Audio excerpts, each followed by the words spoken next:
Well, as now we are well equipped with the tools like vector analysis and calculus, we are ready to move forward, and we'll begin our journey with kinematics. And another way of pronouncing it is kinematics. I'm more comfortable with the pronunciation kinematics. So what is kinematics? First of all, to understand kinematics, we'll try to understand what is mechanics. Mechanics is that branch of physics which deals with the motion as a whole. Okay, motion of a body in space-time. So it has mainly two branches. One of them is kinematics, and secondly, it's dynamics. So this kinematics, this is that branch of mechanics which deals with the motion, where we are not bothered about the cause that is creating the motion. We'll only deal with the motion, in which path it's moving, what is its acceleration, what is its velocity, and all these things. And dynamics is that branch of mechanics which studies the cause of motion. How much force will increase the velocity by how much, and all these things. What is the cause of the motion? We deal in this part. So mechanics is divided into two parts: kinematics and dynamics. Dynamics, this part will come to this later on. First, today we'll deal with the first part, that is the kinematics.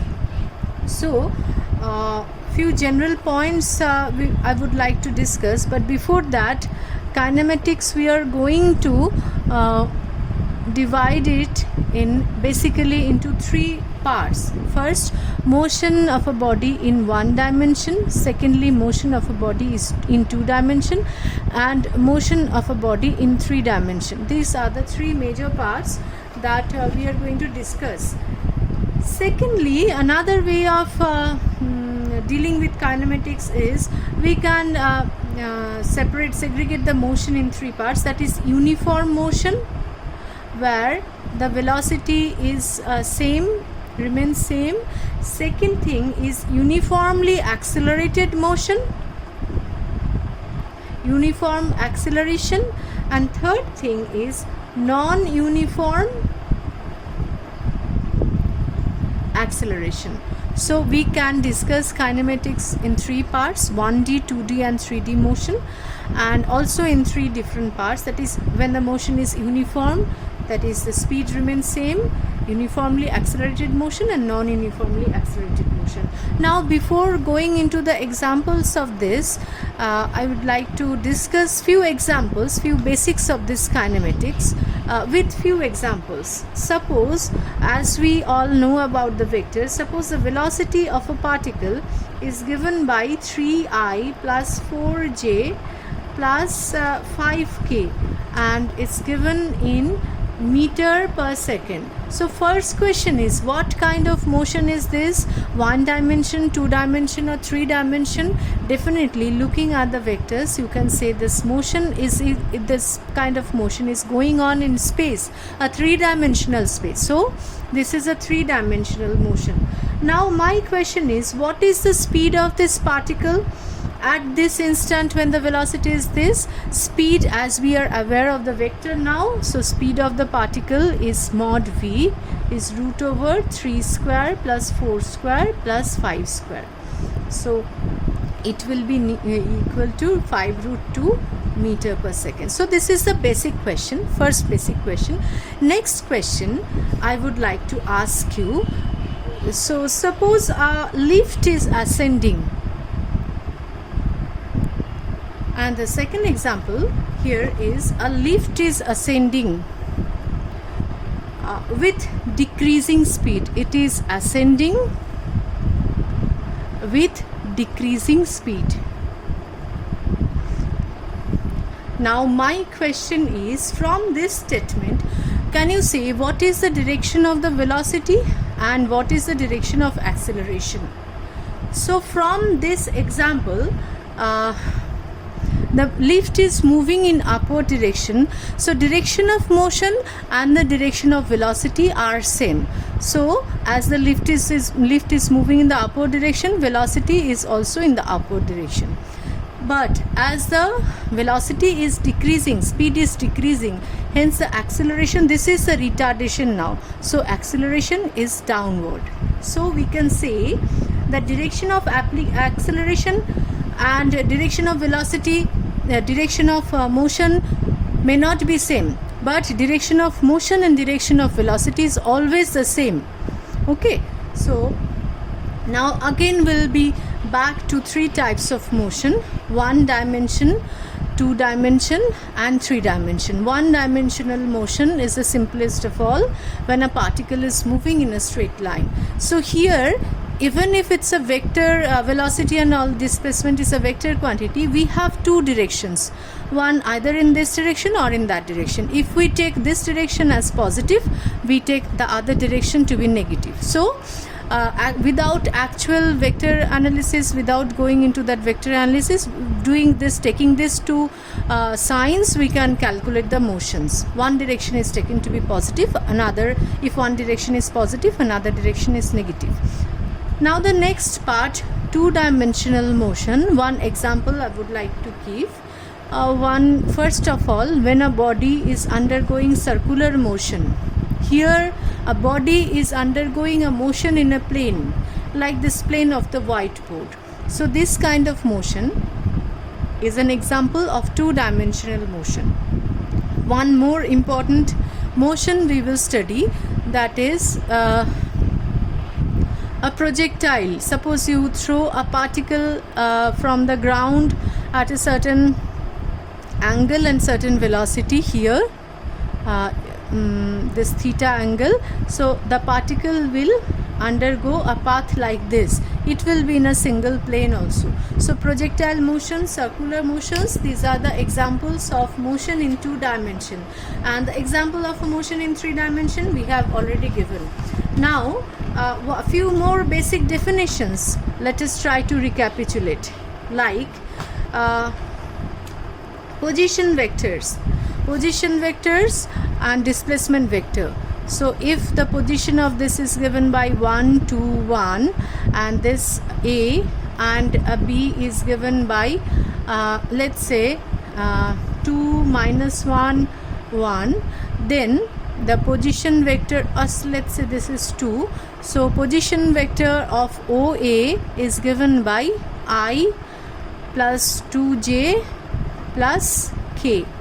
OA is given by this, and OB is given by 2i minus j plus 2k.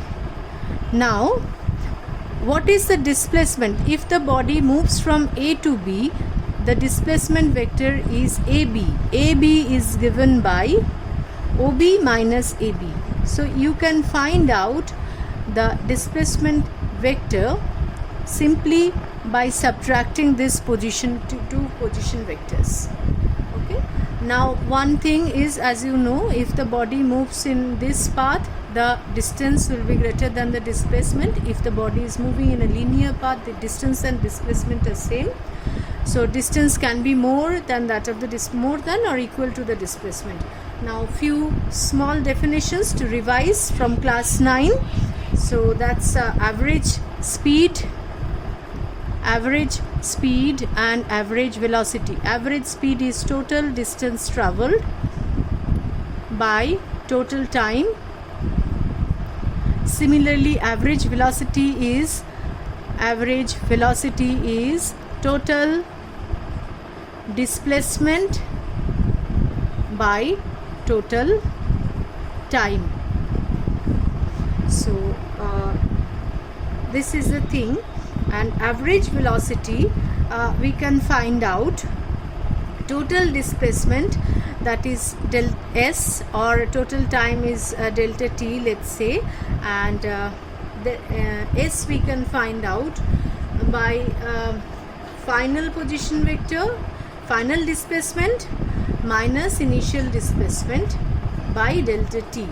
This is the average velocity, and we can find now, as we are well equipped with calculus, we can find out the instantaneous velocity. Two more types of velocities. Instantaneous velocity, when a particle is moving with varying speed or velocity, then we talk about the instantaneous velocity. Velocity at that particular instant is given by ds by dt, or sometimes is written by dr as dr by dt. So this is the instantaneous velocity, and mode of this velocity is the instantaneous speed. Okay, now we'll talk about this average and instantaneous acceleration. So average acceleration again is given by a average is equal to final velocity minus initial velocity by the time taken to change this velocity. Like average velocity is equal to final displacement minus initial displacement by delta t. Okay, and instantaneous acceleration, a instantaneous, is given by dv by dt. Okay, now with one example we'll try to find out this average velocity.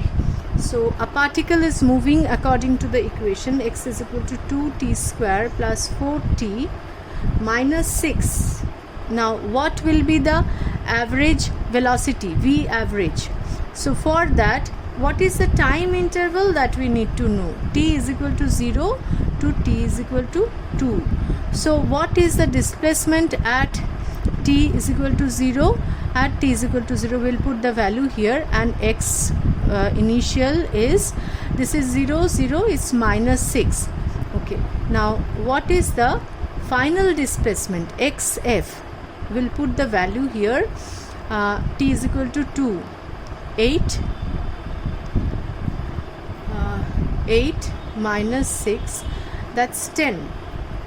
Okay, now according to the definition, v average is equal to xf minus xi, that is 10 minus 6, that is plus 6, and delta t is 0 to 2, that is 2, and we get v average is 8 meter per second.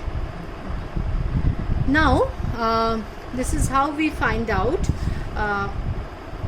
average velocity here.